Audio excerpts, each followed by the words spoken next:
பஸ்கா பண்டிகை கீதம்.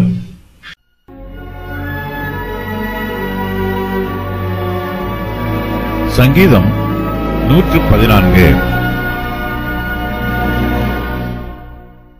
இஸ்ரவேல் எகிப்திலும் யாக்கோபின் குடும்பம் அந்நிய பாஷைக்காரரான ஜனத்திலுமிருந்து புறப்பட்டபோது யூதா அவருக்கு பரிசுத்த ஸ்தானமும் இஸ்ரவேல் அவருக்கு ராஜ்யமும் ஆயிற்று. கடல் கண்டு விலகி ஓடிற்று. யோர்தான் பின்னிட்டு திரும்பினது. மலைகள் ஆட்டுக்கடாக்களைப் போலவும் குன்றுகள் ஆட்டுக்குட்டிகளைப் போலவும் துள்ளினது. கடலே, நீ விலகி ஓடுகிறதற்கும், யோர்தானே, நீ பின்னிட்டு திரும்புகிறதற்கும், மலைகளே, நீங்கள் ஆட்டுக்கடாக்களைப் போலவும், குன்றுகளே, நீங்கள் ஆட்டுக்குட்டிகளைப் போலவும் துள்ளுகிறதற்கும் உங்களுக்கு என்ன வந்தது? பூமியே, நீ ஆண்டவருக்கு முன்பாகவும் யாக்கோபுடைய தேவனுக்கு முன்பாகவும் அதிரு. அவர் கன்மலையை தண்ணீர் தடாகமாகவும் கற்பாறையை நீரூற்றுகளாகவும் மாற்றுகிறார். சங்கீதக்காரர் பூர்வ நாட்களை நினைத்து பார்க்கிறார். அவருடைய முற்பிதாக்கள் கர்த்தர் செய்த அதிசயங்களையும் அற்புதங்களையும் அவருக்கு சொல்லி இருக்கிறார்கள். அப்பொழுது கிதியோன் அவரை நோக்கி, ஆ, என் ஆண்டவனே, கர்த்தர் எங்களோட இருந்தால் இவையெல்லாம் எங்களுக்கு நேரிடுவானேன்? கர்த்தர் எங்களை எகிப்திலிருந்து கொண்டு வரவில்லையா என்று எங்கள் பிதாக்கள் எங்களுக்கு விவரித்து சொன்ன அவருடைய அற்புதங்கள் எல்லாம் எங்கே? இப்பொழுது கர்த்தர் எங்களை கைவிட்டு மீதியானியர் கையில் எங்களை ஒப்புக் கொடுத்தாரே என்றான். நியாயாதிபதிகள் 6:13. இஸ்ரவேலின் வரலாற்றில் கர்த்தருடைய ஜனங்கள் அவருக்கு விரோதமாக பாவம் செய்தார்கள். அவர்கள் தங்கள் இருதயத்தில் குற்ற உணர்வு உள்ளவர்கள் ஆனார்கள். அவர்களுடைய பாவங்களினால் கர்த்தருடைய மகிமை மங்கி போகவில்லை. கர்த்தர் அவர்களுக்கு செய்த அதிசயங்களும் அற்புதங்களும் நன்மைகளும் காணாமல் போய்விடவில்லை. தேவனுடைய இரக்கம் நித்தியமானது, அது எக்காலத்திலும் நிலைத்து நிற்கும். இஸ்ரவேல் ஜனங்கள் எகிப்திலிருந்து புறப்பட்டார்கள். தேவனே அவர்களை தம்முடைய பலத்த புயத்தினால் எகிப்தின் அடிமைத்தனத்திலிருந்து விடுவித்தார். கர்த்தர் தம்முடைய கரத்தை நீட்டினார். அப்போது இஸ்ரவேல் ஜனத்தார் எகிப்திலிருந்து புறப்பட்டார்கள். இஸ்ரவேல் ஜனங்கள் எகிப்தில் இருந்து புறப்பட்ட போது யாருக்கும் தெரியாமல் மிகவும் ரகசியமாக அந்த தேசத்தை விட்டு வெளியேறவில்லை. எல்லோருக்கும் தெரியும் வண்ணமாக அவர்கள் எகிப்தில் இருந்து புறப்பட்டு போனார்கள். தேவனுடைய நாமம் எகிப்து தேசத்திலே பிரத்யட்சமாய் மகிமை பெற்றது. இஸ்ரவேல் எகிப்திலும் யாக்கோபின் குடும்பம் அந்நிய பாஷைக்காரரான ஜனத்திலும் இருந்தும் புறப்பட்டார்கள் என்று சங்கீதக்காரர் சொல்லுகிறார். இஸ்ரவேல் புத்திரர் எகிப்திலிருந்து புறப்பட்ட போது யூதா அவருக்கு பரிசுத்த ஸ்தானமும் இஸ்ரவேல் அவருக்கு ராஜ்யமும் ஆயிற்று. கர்த்தர் தம்முடைய ஜனத்தை எகிப்தின் அடிமைத்தனத்திலிருந்து விடுதலை செய்து அவர்களுக்கு தம்முடைய பிரமாணத்தை கொடுத்தார். பரிசுத்தமான நியமங்களை கொடுத்தார். சமுதாயத்திற்கும் தேசத்திற்கும் தேவையான கட்டளைகளையும் கொடுத்தார். இஸ்ரவேல் அவருக்கு ராஜ்யமாயிற்று. யூதா அவருக்கு பரிசுத்த ஸ்தானம். எகிப்தியர்கள் இஸ்ரவேல் ஜனத்தாரை ஒடுக்கினார்கள். தம்முடைய ஜனங்களை ஒடுக்கியவர்களின் கைகளில் இருந்து கர்த்தர் அவர்களை விடுவித்தார். அவர்கள் தம்மை ஆராதிக்க வேண்டும் என்பதற்காக கர்த்தர் அவர்களை ஒரு தேசமாக கூட்டிச் சேர்த்தார். இஸ்ரவேல் ஜனத்தார் தம்முடைய கற்பனைகளுக்கு கீழ்ப்படிந்து தம்முடைய பிரமாணத்தின்படி தம்மை ஆராதிக்க வேண்டும் என்பதே கர்த்தருடைய விருப்பம். கர்த்தருடைய ஆராதனை அவருடைய ஜனங்கள் மத்தியில் நடைபெற வேண்டும். இதற்காகவே கர்த்தர் இஸ்ரவேல் ஜனத்தார் மத்தியில் தம்முடைய பரிசுத்த வாசஸ்தலத்தை ஸ்தாபித்தார். இந்த பரிசுத்த ஸ்தலத்தில் தேவனுடைய தெய்வீக பிரசன்னம் வந்து இறங்கிற்று. கர்த்தர் தம்முடைய ஜனங்களுக்கு வாக்குத்தத்தங்களை கொடுத்தார். கர்த்தரே அவர்களுக்கு பிரமாணங்களை கொடுத்தவர். அவரே அவர்களை நீதியாய் நியாயம் தீர்க்கிற நியாயாதிபதி. இஸ்ரவேல் ஜனத்தாரின் ராஜ்யத்திற்கு கர்த்தரே ராஜாவாய் இருக்கிறார். இஸ்ரவேல் கர்த்தருக்கு ராஜ்யமாயிற்று. கர்த்தர் இஸ்ரவேலுக்கு ராஜாவானார். இஸ்ரவேல் ஜனங்கள் எகிப்தின் அடிமைத்தனத்திலிருந்து வெளியேறி வந்தார்கள். செங்கடல் அவர்களுக்கு முன்பாக பிரமாண்டமாய் நின்றது. கர்த்தருடைய வல்லமையினால் செங்கடல் அவர்களுக்கு வழிவிட்டது. செங்கடல் இரண்டாக பிரிந்தபோது இஸ்ரவேல் ஜனங்கள் வெட்டாந்தரையில் நடப்பது போல நடந்து கடலை கடந்தார்கள். எகிப்தியர்கள் இஸ்ரவேல் புத்திரரை பின்தொடர்ந்து வந்தார்கள். செங்கடல் அவர்களை மூடிற்று. எகிப்தியர்கள் எல்லோரும் செங்கடலிலே செத்து போனார்கள். கர்த்தருடைய வல்லமையினால் செங்கடல் இரண்டாக பிரிந்தது. கர்த்தருடைய கரத்தைக் கண்டு கடல் விலகி ஓடிற்று. கர்த்தரே செங்கடலை பிளந்தார், அவரே அதை மூடினார். கர்த்தர் செங்கடலை திறந்தபோது அது இஸ்ரவேல் ஜனத்தாருக்கு ஜீவனை கொடுத்தது. அது எகிப்து ஜனத்தாருக்கு பிரேத குழி ஆயிற்று. இஸ்ரவேல் ஜனங்கள் கானான் தேசத்திற்குள் பிரவேசிக்கும் போது யோர்தான் நதி பிரவாகித்து ஓடிற்று. அது அவர்களுக்கு தடையாக இருந்தது. கர்த்தருடைய பலத்த புயத்தைக் கண்டு யோர்தான் நதி பின்னிட்டு திரும்பினது. இஸ்ரவேல் ஜனங்கள் யோர்தான் நதியின் வழியாக உலர்ந்த தரையில் நடந்து போய் கானான் தேசத்திற்குள் பிரவேசித்தார்கள். தேவன் தம்முடைய பிரமாணத்தை கொடுப்பதற்காக சீனாய் மலைக்கு இறங்கி வந்தார். அப்போது மலைகள் அதிர்ந்தது. சங்கீதக்காரர் இதை பற்றி சொல்லும்போது, மலைகள் ஆட்டுக்கடாக்களைப் போலவும் குன்றுகள் ஆட்டுக்குட்டிகளைப் போலவும் துள்ளினது என்று சொல்லுகிறார். மலைகள் ஆட்டுக்கடாக்களைப் போல துள்ளியதா அல்லது ஆட்டுக்குட்டிகளைப் போல துள்ளியதா என்பது முக்கியமல்ல. அவை கர்த்தருடைய பிரசன்னத்தையும் அவருடைய வார்த்தையையும் கேட்டு அதிர்ந்தது.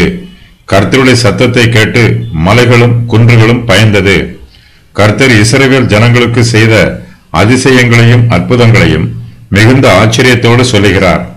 அவர் கடலினிடத்திலும் யோர்தான் நதியினிடத்திலும் மலைகளிடத்திலும் குன்றுகளிடத்திலும் ஒரு கேள்வி கேட்கிறார்.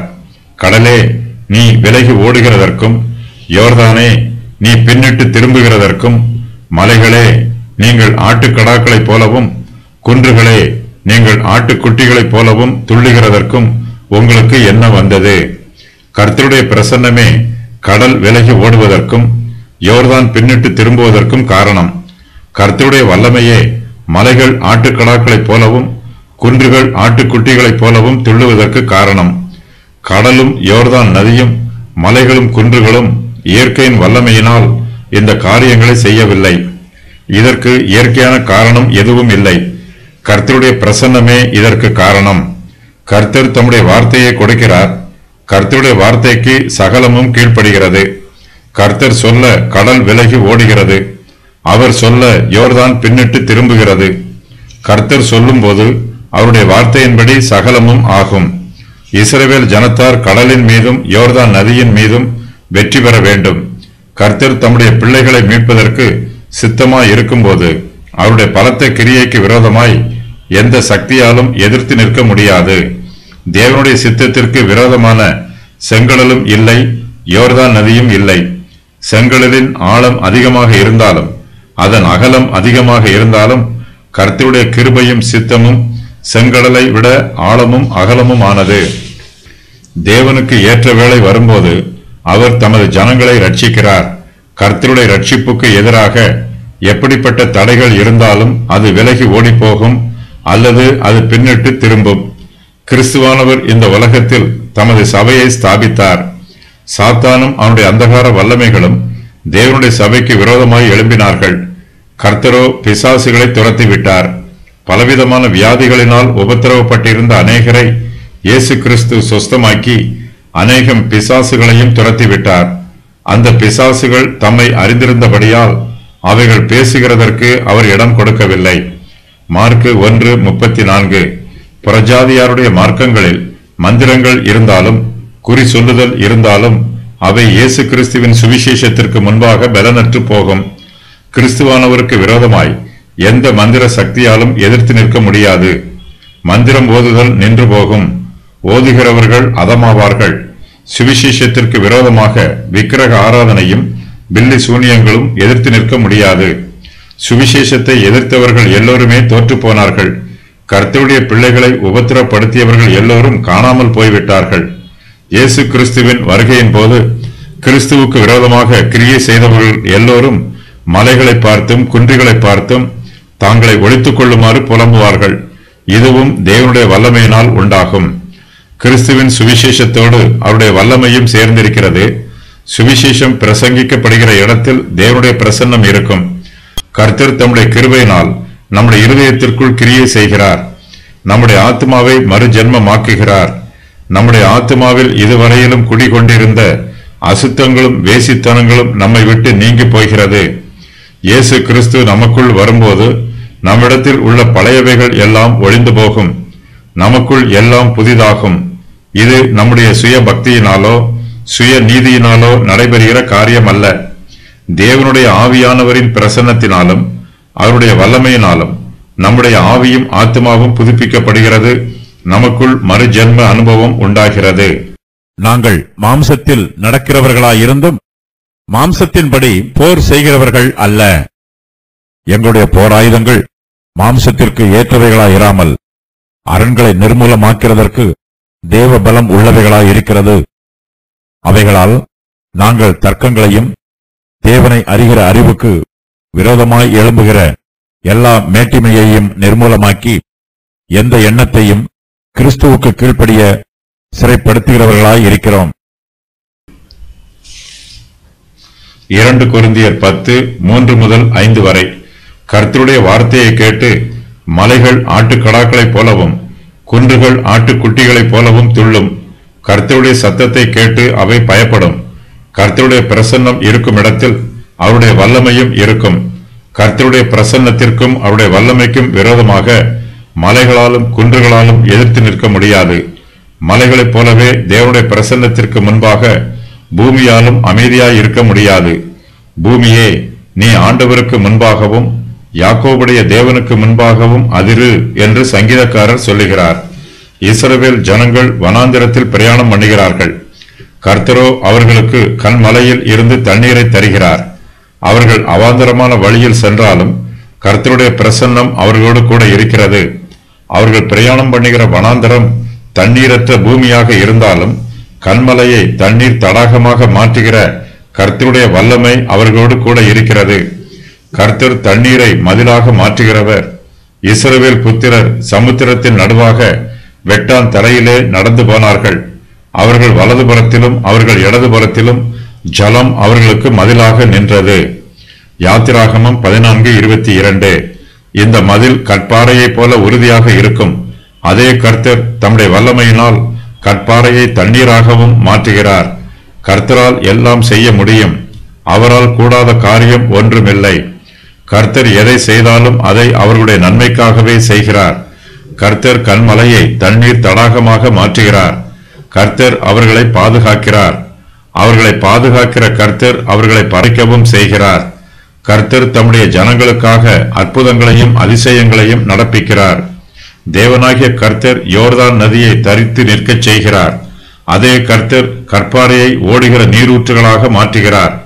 அந்த கன்மலை கிறிஸ்துவே என்று அப்போஸ்தலர் பவுல் சொல்லுகிறார். இப்படி இருக்க சகோதரரே, நீங்கள் எவைகளை அறிய வேண்டும் என்று இருக்கிறேன் என்றால், நம்முடைய பிதாக்கள் எல்லாரும் மேகத்துக்கு கீழாய் இருந்தார்கள். எல்லாரும் சமுத்திரத்தின் வழியாய் நடந்து வந்தார்கள். எல்லாரும் மோசேக்குள்ளாக மேகத்தினாலும் சமுத்திரத்தினாலும் ஞானஸ்நானம் பண்ணப்பட்டார்கள். எல்லாரும் ஒரே ஞான போஜனத்தை புசித்தார்கள். எல்லாரும் ஒரே ஞானபானத்தை குடித்தார்கள். எப்படி எனில், அவர்களோட கூட சென்ற ஞான கன்மலையின் தண்ணீரை குடித்தார்கள். அந்த கன்மலை கிறிஸ்துவே. 1 கொரிந்தியர் 10:1-4 வரை. தேவனுடைய அற்புதமான கிரியைகள். செங்கடல் இரண்டாக பிரிந்தது. யோர்தான் நதி பின்னிட்டு திரும்பினது. மலைகள் ஆட்டுக்கடாக்களைப் போல துள்ளிற்று. குன்றுகள் ஆட்டுக்குட்டிகளைப் போல துள்ளிற்று. கன்மலை தண்ணீர் தடாகமாக மாறிற்று. கற்பாறை நீரூற்றுகளாக மாறிற்று. கடந்த காலத்தில் ஏராளமான பூகம்பங்கள் பூமியை அதிர பண்ணிற்று. இயேசு கிறிஸ்துவின் 2ஆம் வருகைக்கு முன்பாக பூமி அதிர்ச்சி உண்டாகும். பாலஸ்தீனம், சீரியா, எகிப்து ஆகிய தேசங்களில் சுண்ணாம்பு பாறைகள் உள்ளன. இவற்றின் வெடிப்புகளிலிருந்து கர்த்தர் நீரூற்றுகளை தருகிறார். கற்பாறை கடினமான தன்மைக்கு அடையாளம். கற்பாறையில் இருந்து தண்ணீரும் எண்ணெயும் வந்தன. கற்பாறையினால் கூரான கத்திகளை செய்து அவற்றை யுத்தங்களில் பயன்படுத்தினார்கள்.